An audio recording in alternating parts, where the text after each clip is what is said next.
शरद पवारचं खोटा का महाराष्ट्रभर पसरतोय, असं झालं तसं झालं अमुक झालं तमुक झालं. अरे पारावरती गप्पा मारताना पवार साहेब लय खतरनाक माणूस आहे, पवार साहेब माणूस हुशार आहे. अरे आतापर्यंत शरद पवार हा विश्वासघातकी माणूस आहे हे सगळ्या लोकांना माहित होतं. कुणाकुणाला माहित नव्हतं हात वर करा. सगळ्याला माहित, कुणाकुणाला माहित होतं त्याने हात वर करा की शरद पवारांचं संपूर्ण राजकारण हे विश्वासघातावरती अवलंबून आहे.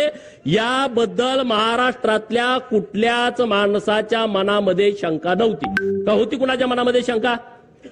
पण शरद पवार हुशार आहे असं सगळी माणसं म्हणत होती. शरद पवाराला अक्कल जास्त आहे, ती कधी काय करल सांगता येत नाही. हे म्हणणं तुमचं खरं होतं का नाही सांगा. पण मार्कडवाडीच्या पॅटर्न मध्ये पवारांनी लक्ष घातल्यानंतर पवार विश्वासघातकी आहेत हे सगळ्याला मान्य होतं. पण पवारांची अक्कल सुद्धा संपलेली आहे हे आता मार्कडवाडीच्या आंदोलनामधनं माहीत झालेलं आहे लोकांना.